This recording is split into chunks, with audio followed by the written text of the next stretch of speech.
I'm Alan Stoga, chairman of the Tallberg Foundation, and today I am with Margaret Lowman, Meg Lowman, who is a winner of the 2023 Tällberg-SNF-Eliasson Global Leadership Prize.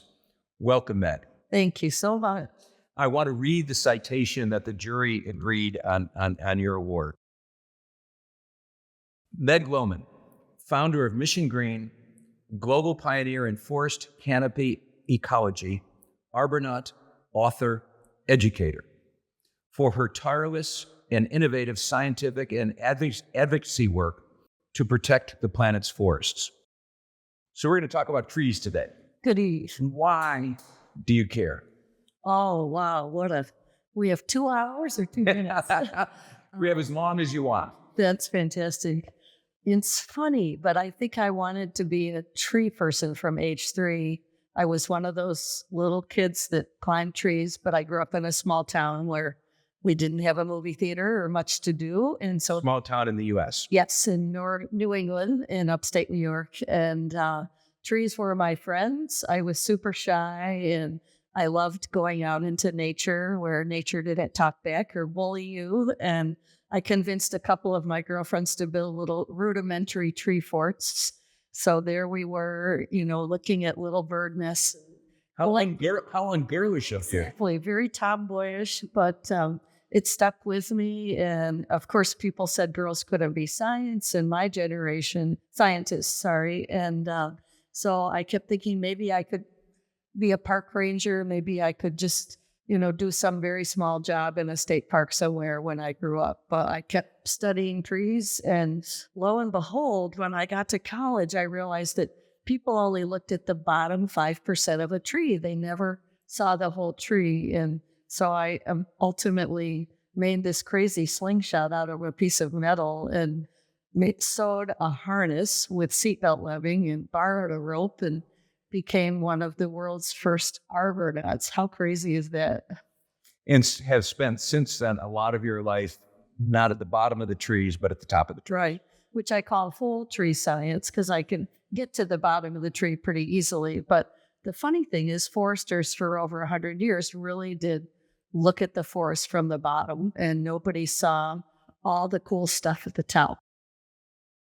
It's the obvious question. What's the difference? What do you see from the top down that you don't see from the bottom up? Well, when you think about it, all the action is at the top. Practically, the light is hitting the top of the tree. The leaves are growing up there. So the pollinators are there, and the things that eat pollinators are there, and the flowers are up there, and all of the amazing interactions of wildlife. And so lo and behold, those few of us who were arbornauts in the 1980s discovered that about half of the species on the planet live in the top of the tree. My goodness. And only 1% of light hits the bottom of a tropical rainforest floor. So 100% light at the top. You can just appreciate that that's where all the action would be, where the sunlight was. I've been in tropical forests, and they're dark. Yes. There's endless sunlight, except none of it, as you just said, a fraction of it gets to the bottom. Right.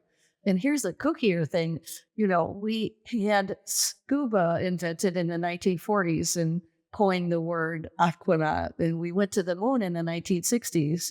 But it wasn't until the 1980s that we actually explored the top of trees, hence that word arbornaut. And that's why I call it the 8th continent, because it's this whole new world of exploration. I'm recruiting young people because we need more explorers of the treetops, because we're fighting a battle that we are losing the trees before we know what's up there. I want to go in 2 directions. Let's first go with losing the trees. You have a horrible statistic to share. Yes, I did share that with the Tallberg group that in my lifetime, 50% of the world's forests have been cut down. So that's a very sobering and disappointing statistic for those of us who know the value of trees. So essentially, since the mid 20th century, 50% of global forests are gone. Right. Accelerating or decelerating? Well, 2 things are important there. It's accelerating hugely. But the other issue is people say, oh, don't worry, we're planting trees. But when you think about it, a 200-foot high tree houses literally millions of species, and a little seedling will take a couple hundred years to ever attain that stature of supporting a community. So there's no substitute. We have new greenery coming in, but those species that live in the treetops could become extinct. They have nowhere to go. So we have to be really careful when people say, oh, don't worry, we're planting new trees. We're never substituting for those big grandfathers. And grandmothers. And grandmothers, yes. Talk about science. What kinds of science are you and the other Arbonauts doing up there on the top of the forest? First and foremost, it's a pretty inexpensive science because with a slingshot and a rope and a harness, You're on the top. On top. And you know that most everything up there is new to science because nobody's been there before. So give an example of what's new. What have you discovered? Probably thousands of bugs, insect species, because there are so many things specialized to the top of the trees. Some species of vines, which again only flower and leaf at the top of the tree. Cool, weird things like water bears, which are extreme organisms that live in drops of water on leaves, and orchids and mosses. So there are a lot of things specific to the tops of trees, but we almost never knew about it. And this, obviously, different kinds of forests have host different kinds of bugs and flowers and vines. Those are tropical. Sounded like those mostly tropical forests. Surprisingly, we have over 60,000 species of trees. And well, you did, but each one has a different community, right? It's kind of like every town has a different population, and a few things might be the same, maybe the same species of mosses or something, but most of the insects are different that eat the leaves of that specific tree, and then a lot of the other organisms that live on the leaves are different. So we have a lot to learn still, and one example is this crazy group called water bears, these little tardigrades. And I actually worked with wheelchair students because they never get a chance to climb a tree. And we piloted some methods with pulleys so they could get up trees. And they discovered new species in oak trees in Kansas, and redwood trees in California. So there are a lot of new things in common forests, not just the tropical jungle. In a sense, it's a bit like the work that some scientists, including some mutual friends, are doing in the oceans. Totally. These are pioneering. This is pioneering science in both in the water and on the top of the trees. And it's going somewhere that no one ever went. It's as simple as that. I'm not a rocket scientist. I guess that's a complex kind of science, but I'm just a kid explorer. And that's why I encourage young kids to go climb a tree, because they too could discover something new. So you're a scientist, you're also an educator, you're an advocate. Let's talk about advocacy. Clearly, trees matter to us, to the planet. There is, and you even see that on bumper stickers, hug a tree, plant a tree. But as you just pointed out, destroying trees is probably where you would like to see this start. Right. And what are you doing to make that happen? So two things are important. We need to cut down some trees. People need to make a living. They need timber for their houses. But I think we've been cutting down forests willy-nilly without understanding their role. They're really a multi-million-dollar machine working for us for free. They're cooling us with shade. They're cleansing our water through their canopy because rainfall has a lot of toxins in it now. They're producing oxygen, which we need. They're absorbing carbon dioxide from all our pollution and storing it, giving us 50% of our medicines, housing half of our world's species. And so all these values would be very hard to replicate with an artificial factory. And we probably don't learn that at school. I've lectured at a lot of business school, and the business CEOs say, "What? We thought a tree was just some enhancement of our real estate. We never realized it had such a potentially economic value if you were to add up all those wonderful things that trees do for us." One of the tragic consequences of climate change as it's unfolding, of course, are massive wildfires for all sorts of reasons. We see it in Greece, we see it in California, we see it in Brazil. Those forest fires, we saw it in Canada this summer, we saw it in Siberia this summer, past summer. Those forest fires are natural, air quotes, incredibly destructive, and must be accelerating the problem. So what do you do? Is it just inevitable that these forests are going to self-destroy? That's not quite the right word. Not at all. In fact, we have accelerated those forest fires. We have humanity. We fragmented the forest. So the forest is like a big sponge holding water in. But the minute you divide it into 100 little tiny pieces, it dries out faster.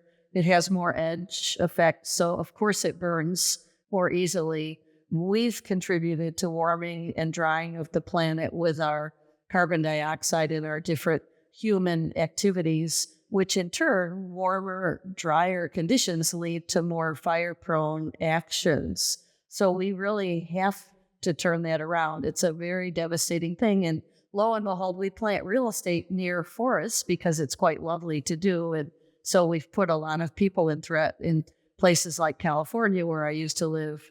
They even planted eucalypts, which are trees that require fire to reproduce. They actually produce volatile oils that burn readily. So That sounds like a great idea. put oily rags in your house and light a match, and that's what you're See what happens. with a eucalypt. So we have a lot to learn about how to use our forests more wisely, and most of all, to try hard to ameliorate the fire activities, because we can at least minimize them. But with climate change, we have to really be more proactive. And now I'm going to be really pessimistic. Do you think that's happening? Do you think people? No, I don't think it's Good. good. I didn't have to finish. I'm really sad, and I talk to a lot of school groups every week. I give Zoom calls to fifth graders because there's a couple children's books written about me, and the teachers get hold of that. And I have to be hopeful in front of young people. But in my heart, I'm very worried because adults are still making the decisions.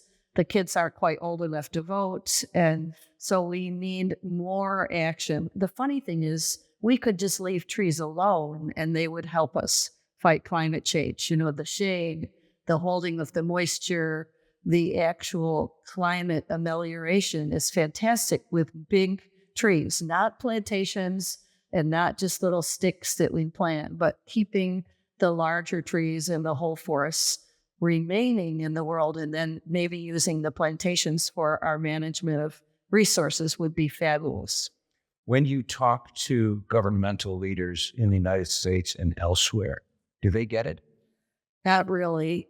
It's still tough to give trees a monetary value in the Western world. But in a lot of cultures, trees have huge value. And so I've started talking to religious leaders and different groups of people who really value trees. And so 2 billion people need trees for spiritual worship in Africa, in Asia. And if we could only bring a little bit of that into our souls in the Western world, we would go a long, long way to helping save trees. I think there's a long list of things we ought to bring in our souls in the Western world. But I would add this to my list. You must. What next? Gosh, what next is really, really tough to say. But a couple things. I do have hope in the next generation. We need to invest in their education. We need to bring more diversity to the decision-making table in conservation. It's pretty clear in my world that some 95% of those decision makers are white males from the Western world, and we need women. Hey, some of my best friends are white males from the Western world. Sorry about that. And we need Indigenous people at the table. We need young people at the table. What table? But that. Yeah, I'm going to push it. What table? There is no governance. Right. When it comes to climate, we have the COP process. And I've long argued anything that has a 28 after it isn't working. That's true. How do you get, and there's no answer to the question, so I apologize in advance. How do you get a table that actually can make decisions that are relevant to what's going on in the climate, what's going on in the forest? One thing is you give that leadership to the local people. You put that table out in the village, not in some governmental building 1,000 miles away. And hence my program that I started called Mission Green, where we're building these canopy bridges, donating them to local Indigenous people training the women to be guides, building ecotourism lodges. In turn, Where have you done this, for example? Where are these? the Amazon, in parts of, we're building one in Madagascar right now. We're planning to build one in India.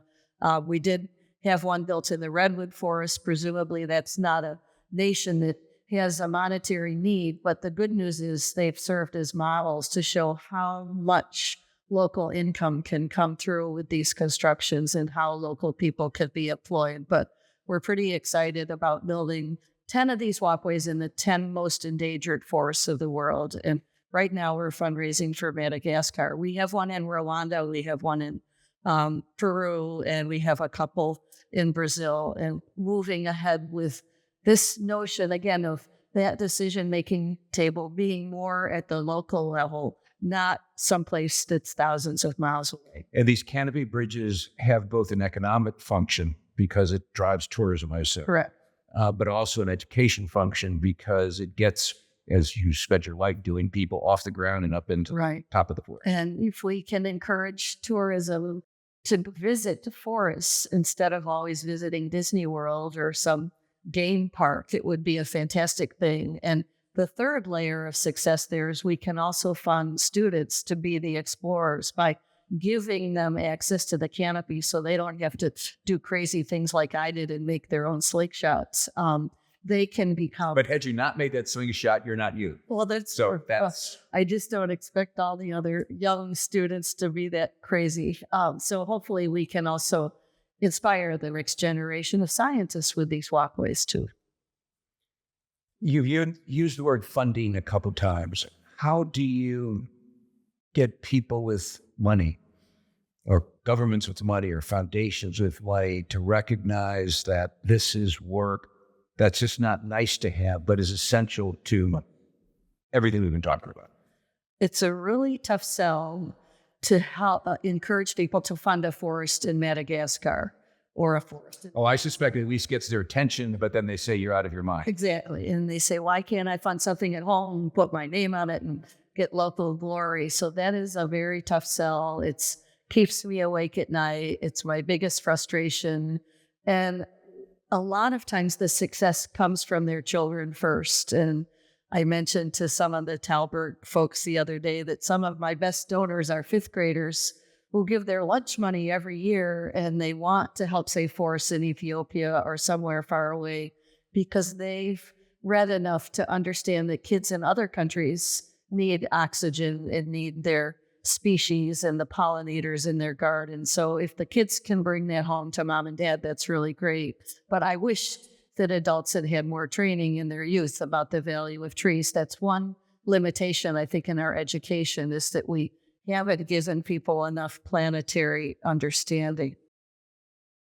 Oh, for sure, because otherwise we wouldn't be doing many of the things that we, and by we I mean not just, we happen to both be Americans, but we Americans, we Europeans, we Africans, planetary stewardship is pretty low on almost everyone's scale for those. Correct. And I think, again, it's because we never gave a dollar value to what we call natural capital. These natural resources were free. You could pollute the stream with your factory. You could cut down the trees to build your mall, and nobody ever charged you for that privilege of taking away the nature.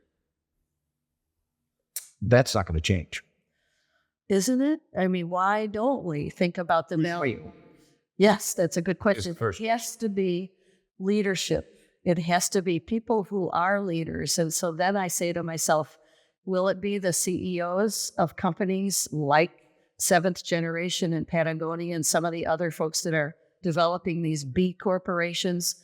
Or will they listen to the indigenous people who already know that saving their trees and keeping their water fresh is a valuable commodity? I'm not sure where that leadership will come from first, but we sure need it to happen fast. So maybe we can refer to the Tallberg group. Well, I was about to say, I am a hopeful pessimist, but I'm a pessimist. So I am part of the reason why the Tallberg Foundation does work in leadership space is that the board and I see too little innovative leadership, at least out of the political system, So we, for years now, with our prize, we've honored 24 people over the last decade. Not a single one has been a politician. I think of the 100+ actually of finalists, one was a politician and got voted off the island very quickly by the jury. And that's because, for reasons that I really don't understand, our politicians are brain dead. And when I say our, I mean politicians in any country, because we Tallberg work globally, but we find people not like you, but like you, who are educators, who are scientists, who are religious leaders all over the place that are actually trying to do things like you're trying to do. Right. My fear, this is the pessimist side of it. That was the hopeful side. The pessimist side is that I don't know if we have time. I agree with you wholeheartedly, and that's very scary.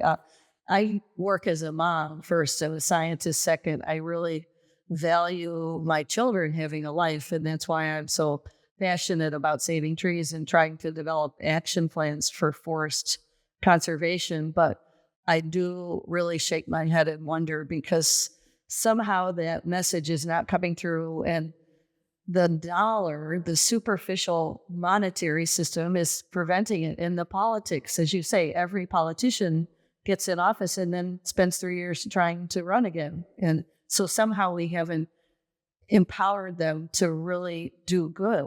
The system is broken a little bit, isn't it?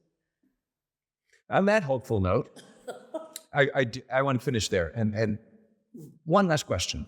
10 years from now, what are you doing?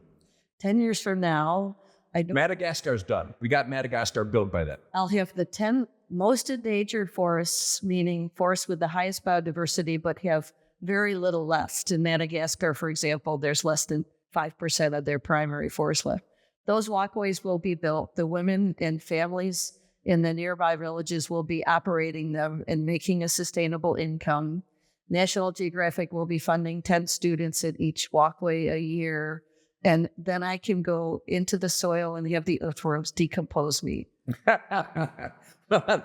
that happy note, I want to again congratulate you on being a winner of the 2023 Tällberg-SNF-Eliasson Global Leadership Prize, and far more importantly, for the work you're doing. So keep on climbing, Meg. Thank you so much. It's been really an honor to meet this leadership group and also to have the trees recognized. So thank you. Thank you, everyone.